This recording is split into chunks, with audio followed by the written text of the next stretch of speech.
ನಮಸ್ತೆ ಮಿತ್ರರೇ. ನಮ್ಮ ತುಳುನಾಡಿನಲ್ಲಿ ಪತೋಳಿ ಬಹಳ ಫೇಮಸ್. ಅದನ್ನು ಬೆಲ್ಲ ಮತ್ತು ತೆಂಗಿನಕಾಯಿಯನ್ನು ಫಿಲ್ ಮಾಡಿ ಮಾಡ್ತಾರೆ. ಆದರೆ ಇವತ್ತು ನಾನು ಈ ಟ್ರೆಡಿಷನಲ್ ಪತೋಳಿಗೆ ಒಂದು ಟ್ವಿಸ್ಟ್ ಅನ್ನು ಕೊಟ್ಟು ಹಲಸಿನ ಹಣ್ಣಿನ ಪತೋಳಿ ಮಾಡಿದ್ದೇನೆ. ಬಹಳ ಟೇಸ್ಟಿಯಾಗಿ ಬರ್ತದೆ. ಒಮ್ಮೆ ಟ್ರೈ ಮಾಡಿ ವೀಕ್ಷಕರೇ. ಹಾಗಾದರೆ ಯಾರೆಲ್ಲ ನನ್ನ ಚಾನಲನ್ನು ನೋಡ್ತಿದ್ದೀರಿ, ಯಾರೆಲ್ಲ ಇನ್ನೂ ಸಬ್ಸ್ಕ್ರೈಬ್ ಮಾಡಿಲ್ಲ, ದಯವಿಟ್ಟು ಸಬ್ಸ್ಕ್ರೈಬ್ ಮಾಡಿ ಸಪೋರ್ಟ್ ಮಾಡಿ ಅಂತ ಹೇಳುತ್ತಾ ಬನ್ನಿ ಈ ರುಚಿಕರವಾದ ಹಾಗೂ ಆರೋಗ್ಯದಾಯಕವಾದ ಈ ಹಲಸಿನ ಹಣ್ಣಿನ ಪತೋಳಿಯನ್ನು, ಅದು ಈ ಟರ್ಮರಿಕ್ ಎಲೆಯಲ್ಲಿ ಹೇಗೆ ಮಾಡುವುದು ಎಂದು ನೋಡೋಣ. ನಮಸ್ತೆ ಮಿತ್ರರೇ. ಇವತ್ತು ಅರಸಿನ ಎಲೆ ಇದನ್ನು ಬಳಸಿ ಪತೋಳಿ ಮಾತ್ರ, ಖಾಲಿ ಬೆಲ್ಲ ತೆಂಗಿನಕಾಯಿ ಹಾಕಿ ಮಾಡಿದಂಥದ್ದಲ್ಲ. ಅದರೊಟ್ಟಿಗೆ ನಾವು ಇವತ್ತು ಈ ಹಲಸಿನ ಸೊಳೆಯನ್ನು ಬಳಸಿ ಮಾಡ್ತಾ ಇದ್ದೇನೆ. ಒಂದು 15ರಿಂದ 20 ಹಲಸಿನ ಸೊಳೆ ಬೇಕು, ಮತ್ತು 100 ಗ್ರಾಮ್ಸ್ನಷ್ಟು ತೆಂಗಿನ ತುರಿ ಬೇಕು. ಇಲ್ಲಿ ಒಂದು 50ರಿಂದ 60 ಗ್ರಾಮ್ಸ್ನಷ್ಟು ಬೆಲ್ಲ. ಇದು ಸಿಹಿಯನ್ನಿದ್ರೆ ಸಿಹಿಯನ್ನು ಅನುಗುಣವಾಗಿರ್ತದೆ. ಇದು ಸಿಹಿ ಇದ್ದರೆ ತುಂಬ ಬೆಲ್ಲ ಹೆಚ್ಚು ಬೇಕಂತಿಲ್ಲ. ಮತ್ತು ಒಂದು 1/4 kg ರಾ ರೈಸ್ ಅಂದರೆ ದೋಸಾ ರೈಸನ್ನು ನೀರಿನಲ್ಲಿ ನಾನು 4 ಗಂಟೆಗಳ ಕಾಲ ನೆನೆಸಿಟ್ಟುಕೊಂಡಿದ್ದೇನೆ. ಇವತ್ತು ನಾನು ಇದು ನೀವು ರೇಷನ್ ಅಕ್ಕಿ ಸಹ ತೆಗೆದುಕೊಳ್ಬೋದು, ಅದರಲ್ಲಿ ಸಹ ಮಾಡಲಿಕ್ಕೆ ಒಳ್ಳೆಯದಾಗ್ತದೆ. ತೆಳುವಾಗಿ ಮಾಡುವಂತಹದ್ದು ಬಹಳ ಚೆನ್ನಾಗಿ ಬರ್ತದೆ. ಮತ್ತು ಸ್ವಲ್ಪ ಏಲಕ್ಕಿ ಬೇಕು ನಮಗೆ, ಒಂದು 5-6 ಏಲಕ್ಕಿ. ನಿಮಗೆ ಫ್ಲೇವರ್ ನಿಮಗೆ ಇದರದ್ದೇ ಬೇಕಂತಿದ್ರೆ ಏಲಕ್ಕಿ ಹಾಕಬೇಕಂತ ಇಲ್ಲ. ಅದರ ಬದಲು ಒಂದು ಕಾಳು ಮೆಣಸನ್ನು ಒಂದು 4-5 ಜಜ್ಜಿ ಹಾಕೊಳ್ಬೋದು, ಸ್ವಲ್ಪ ಅಜೀರ್ಣ ಆಗದ ಹಾಗೆ. ಈಗ ಮೊದಲಿಗೆ ನಾವೇನು ಮಾಡೋ ಹೇಳಿದರೆ, ಈ ಒಂದು ಸೊಳೆಯನ್ನು ಹಲಸಿನ ಸೊಳೆಯನ್ನು ಒಂದು ಮಿಕ್ಸಿಗೆ ಹಾಕೊಳ್ಳೋಣ. ಅದರೊಟ್ಟಿಗೆ ನಿಮಗೆ ಏಲಕ್ಕಿಯದು ಬಾಯಲ್ಲಿ ಸಿಕ್ಕುದು ಬೇಡ ಅಂದರೆ ಏಲಕ್ಕಿಯನ್ನು ಇದರೊಟ್ಟಿಗೆ ಹಾಕ್ಕೊಂಡು ಇದರಲ್ಲಿ ಸ್ವಲ್ಪ ತೆಂಗಿನ ತುರಿಯನ್ನು ಹಾಕಿ ಇದನ್ನು ಸ್ವಲ್ಪ ಗ್ರೈಂಡ್ ಮಾಡಿ ತರ್ತೇನೆ. ವೀಕ್ಷಕರೇ, ಇಲ್ಲಿ ನೋಡಿ, ಕಸ್ಕಸ್ಸಾಗಿ ನಾನು ತುಂಬ ಫೈನ್ ಹಾಕಲಿ, ನಾನು ನೀರೇ ಹಾಕಲಿಲ್ಲ. ಸ್ವಲ್ಪ ತೆಂಗಿನ ತುರಿ ಹಾಕಿ ಮಾಡಿದಂತ ಹೇಳಿ ನೋಡಿ, ಕಸವಾಗಿ ಕೋಸ್ಲಿ ಗ್ರೈಂಡ್ ಮಾಡ್ಕೊಂಡಿದ್ದೇನೆ. ಈಗ ಇದನ್ನೊಂದು ಬೌಲಿಗೆ ಶಿಫ್ಟ್ ಮಾಡ್ಕೊಳ್ತಿದ್ದೇನೆ. ಸುಲಭ ರೀತಿಯಲ್ಲಿ ಮಾಡುವಂತಹ. ಇಲ್ಲಿ ಬೆಲ್ಲದ ಪುಡಿ ಇದ್ರೆ ಒಳ್ಳೆಯದಾಗ್ತದೆ. ನನ್ನ ಹತ್ರ ಇವತ್ತು ಬೆಲ್ಲದ ಪುಡಿ ಇಲ್ಲ, ಹಾಗಾಗಿ ಇಡೀ ಬೆಲ್ಲವನ್ನು ನಾವು ಗುದ್ದಿಕೊಂಡು ಮಾಡುವ. ಇಲ್ಲದಿದ್ದರೆ ಹೀಗೆ ನೋಡಿ, ನಮ್ಮ ಹಿಂದಿನವರು ಮಾಡ್ತಿದ್ರು ನೋಡಿ, ಹೀಗೆ ಇದನ್ನು ಪೆರೆಸುವುದಂತ ಹೇಳ್ತೇವೆ ತುಳುವಲ್ಲಿ. ಹೀಗೆ ಮಾಡಿಕೊಂಡು ಸಹ ಮಾಡ್ಬೋದು. ಅಥವಾ ಬೆಲ್ಲದ ಪುಡಿ ಇದ್ದರೆ ನಾನು ಬೆಲ್ಲವನ್ನು ಇದಕ್ಕೆ ಹಾಕ್ಕೊಳ್ತೇನೆ ಹೀಗೆ ಮಾಡಿಕೊಂಡು. ವೀಕ್ಷಕರೇ, ಇಲ್ಲಿ ನೋಡಿ, ಎಲ್ಲವನ್ನು ಹೀಗೆ ಹೆದ್ದುಕೊಂಡೆ. ನೀವು ಬೇಕಿದ್ರೆ ಇದನ್ನು ಇದರ ಒಟ್ಟಿಗೆ ಹಾಕ್ಕೊಳ್ಬೋದು. ಯಾವುದರೊಟ್ಟಿಗೆ ಹೇಳಿದರೆ,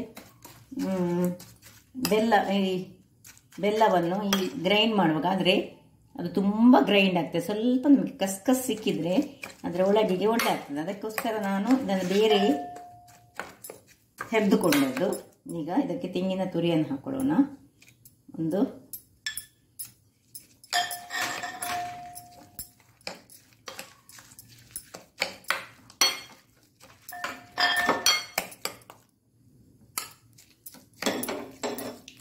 ನಡುವಿನ ಹೂರಣ ರೆಡಿ ಆಯಿತು. ಈಗ ಇಲ್ಲಿ ಬೇಕಿದ್ದವರು ಒಂದು ಸ್ವಲ್ಪ ಈ ಪೆಪ್ಪರ್ ಪೌಡರನ್ನು ಚೂರು ಹಾಕ್ಕೊಳ್ಬೋದು. ಇದನ್ನೀಗ ಸೈಡಲ್ಲಿ ಇಟ್ಕೊಂಡು ನಾನು ಇಲ್ಲಿ ಅಕ್ಕಿಯನ್ನು ಸ್ವಲ್ಪ ಗಟ್ಟಿಯಾಗಿ ನಾನು ಇದೇ ಗ್ರೈಂಡರಲ್ಲಿ ತುಂಬ ನೀರು ಹಾಕದೆ, ತುಂಬ ಗಟ್ಟಿ ಅಲ್ಲ, ಹದಾದಲ್ಲಿ ಇದಕ್ಕೆ ಸ್ವಲ್ಪ ಉಪ್ಪನ್ನು ಹಾಕಿ ಗ್ರೈಂಡ್ ಮಾಡಿ ತರ್ತೇನೆ. ಸ್ವಲ್ಪ ಉಪ್ಪು ಹಾಕ್ತೇನೆ, ಮತ್ತು ಬೇಕಿದ್ರೆ ಸ್ವಲ್ಪ ನೀರು ಹಾಕಿ. ತೆಳುವಾಗಬಾರ್ದು, ದೋಸೆ ಹಾಗೆ ತೆಳು ಬೇಡ ನೋಡಿ. 2 ಬಾರಿ ಮಾಡಿ ತರ್ತೇನೆ ನಾನು. 2ನೇ ಸೆಟ್ ರೆಡಿ ಆಯ್ತು ನೋಡಿ. ಇಷ್ಟೇ ಸಣ್ಣದರಲ್ಲಿ ಅದಕ್ಕೆ ನಾನು ಮಾಡಿದೆ. ದೊಡ್ಡದರಲ್ಲಿ ಮಾಡಿದರೆ ಅಷ್ಟು ನನ್ನದಲ್ಲಿ ಗ್ರೈಂಡ್ ಆಗೋದಿಲ್ಲ. ಈ ಒಂದು ಸಣ್ಣ ಜಾರಲ್ಲಿ ನಮಗೆ ಎಷ್ಟು ಗ್ರೈಂಡ್ಸ್ ಆಗ್ತದೆ, ಪೌಡರ್ ಆಗ್ತದೆ, ಎಲ್ಲ ಆಗ್ತದೆ. ಅದರಿಂದಾಗಿ ನಾನು ಹೆಚ್ಚಾಗಿ ಇದನ್ನೇ ಯೂಸ್ ಮಾಡಿಕೊಳ್ಳೋದು.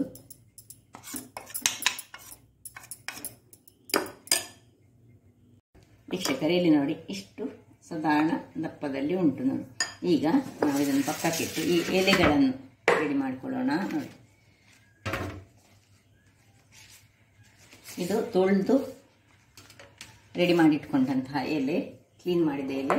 ಇದರಲ್ಲಿ ನಾವು ಆ್ಯಸ್ ಯೂಶುವಲ್ ಹೀಗೆ ನಾವು ಹೆಚ್ಚಾಗಿ ತುಳುನಾಡಿನವರು ಅಂದರೆ ತುಳುನಾಡಿನಲ್ಲಿ ಎಲ್ಲರೂ ಇದ್ದಾರೆ. ಅದರಲ್ಲಿ ತುಳುವರು ಹೆಚ್ಚಾಗಿ ಈ ಕುಚ್ಚಲಕ್ಕಿ ಅಂದರೆ ಕಟ್ಸಾಂಬಾರ್ ಅಕ್ಕಿಯಲ್ಲಿ ಹೆಚ್ಚು ಮಾಡ್ತೇವೆ.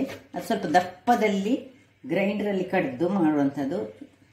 ಇದು ಇನ್ನೊಂದು ರೀತಿಯಲ್ಲಿ ತೆಳುವಲ್ಲಿ ಮಾಡುವಂಥದ್ದು. ನೋಡಿ, ಇದು ಹೀಗೆ ತೆಳುವಲ್ಲಿ ಇದನ್ನು ಹೀಗೆ ಮಾಡಿಕೊಂಡು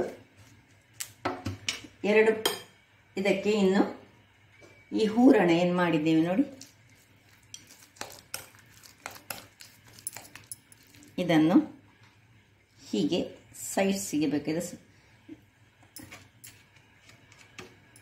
ಹೀಗೆ ಹಾಕ್ಕೊಂಡು ಹೀಗೆ ಉದ್ದದಲ್ಲಿ ಸಹ ಮಾಡ್ಕೊಳ್ಬೋದು ಅಥವಾ ಅಡ್ಡದಲ್ಲಿ ಸಹ ಮಾಡ್ಕೊಳ್ಳೋದು. ಹೀಗೆ ನೋಡಿ, ಹೀಗೆ ಮರ್ಚಿಕೊಳ್ಳೋದು.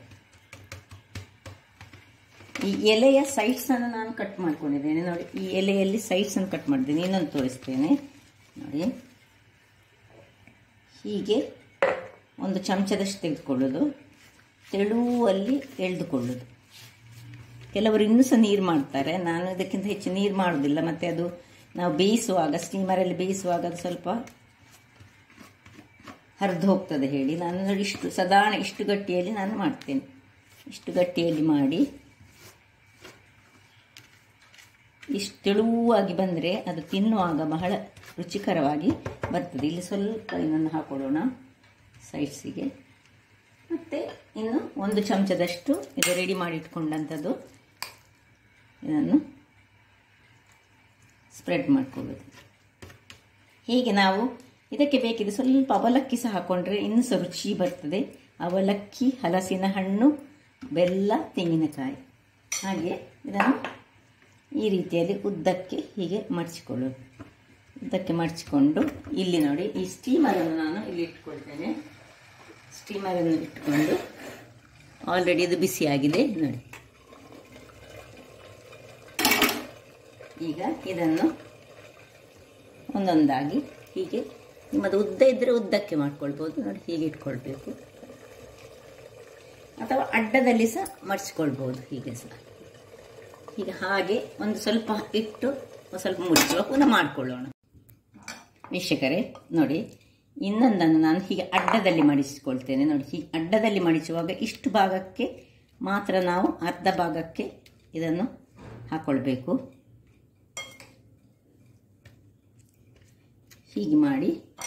ಹೀಗೆ ಮಡಿಚಿದರೆ ಸಹ ಆಗ್ತದೆ. ಹೀಗೆ ಮಡಿಚಿಕೊಂಡ್ರೆ ಸಹ ಇಡ್ಬೋದು ನೋಡಿ. ಇಲ್ಲೀಗ ಇದನ್ನು ಕೆಲವನ್ನು ಹೀಗೆ ಇಡ್ತೇನೆ, ಕೆಲವನ್ನು ನೋಡಿ ಹೀಗೆ ಇದನ್ನು ಹೀಗೆ ಉದ್ದ ಇದ್ದದನ್ನು ಈಗ ನಿಮ್ಮ ಈ ಸ್ಟೀಮರ್ ಸ್ವಲ್ಪ ಸಣ್ಣದಿದ್ದರೆ ನನ್ನ ಹಾಗೆ ನೋಡಿ ಇದನ್ನು ಹೀಗೆ ಮಡಚಿಕೊಂಡು ಹೀಗೆ ಇಟ್ಟರೆ ಸಹ ಆಗ್ತದೆ. ಮಡಚಿ ನೋಡಿ, ಇಲ್ಲಿ ನೋಡಿ ಇದನ್ನು ಹೀಗೆ ಇಲ್ಲಿಂದ ಈಚೆ ಮಡಚಿ ಹೀಗೆ ಮಾಡಿ ಹೀಗೆ ಇದೊಂದು ಬೇಯುವಾಗ ಎಲೆಯ ಪರಿಮಳವೇ ಒಂದು ಸೂಪರ್ಬ್ ಆಗಿರ್ತದೆ. ಹಾಗೆಲ್ಲವನ್ನು ಮಾಡ್ಕೊಳ್ತೇನೆ ನಾನು. ಭಾರಿ ಉಂಟು.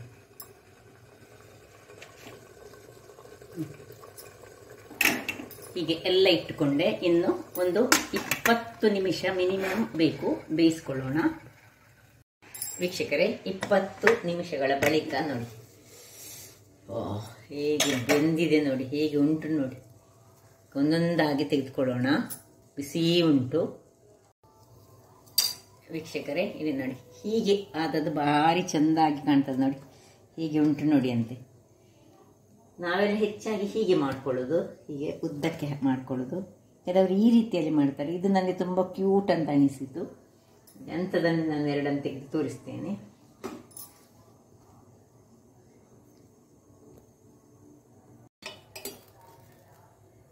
ತುಂಬ ಬಿಸಿಯಾಗಿ ಉಂಟು, ತೆಗೆದುಕೊಳ್ಳಿಕ್ಕೆ ನೋಡಿ. ಹೇಗೆ ಪರಿಮಳ ಅಂತೂ ಸೂಪರ್ಬ್ ಆಗಿದೆ.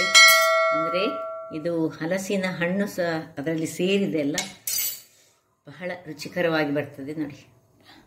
ಭಾರಿ ಬಿಸಿ ಬಿಸಿ ಉಂಟು. ಒಂದನ್ನು ಓಪನ್ ಮಾಡಿ ತೋರಿಸ್ತೇನೆ ಹೇಗೆ ಬಂದಿದೆ ನೋಡಿ. ನೋಡಿ, ಓ ಸೂಪರ್ಬ್ ನೋಡಿ. ಪರಿಮಳ, ಅರಸಿನ ಎಲೆಯ ಪರಿಮಳದೊಟ್ಟಿಗೆ ಜಾಕ್ ಫ್ರೂಟ್ನ ಪರಿಮಳ ಬಹಳ ಸೊಗಸಾಗಿ ಉಂಟು ನೋಡಿ. ಒಂದೊಂದಾಗಿ ಬಿಡಿಸ್ಕೊಳ್ತಿದ್ದೇನೆ. ಹೀಗೆ ಬಂದಿದೆ ನೋಡಿ, ತೇಳು ಅದರೊಟ್ಟಿಗೆ.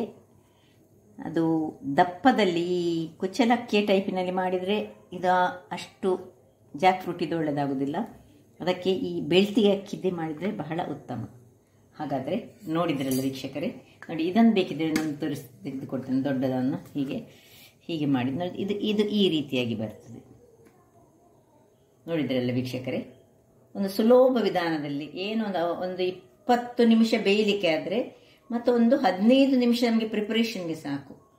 ಹಾಗಾದರೆ ನನ್ನ ಈ ಕುಕಿಂಗ್ ಚಾನಲ್ ನಿಮಗೆ ಇಷ್ಟ ಆದರೆ ಬೋಳೂರು ಸುವರ್ಣ ಚಾನಲನ್ನು ಲೈಕ್ ಮಾಡಿ, ಶೇರ್ ಮಾಡಿ ಹಾಗೂ ಸಬ್ಸ್ಕ್ರೈಬ್ ಮಾಡಿ ಹಾಗೂ ನನ್ನ ಇನ್ಸ್ಟಾಗ್ರಾಮ್ ಪೇಜನ್ನು ಫಾಲೋ ಮಾಡಿ. ಧನ್ಯವಾದ.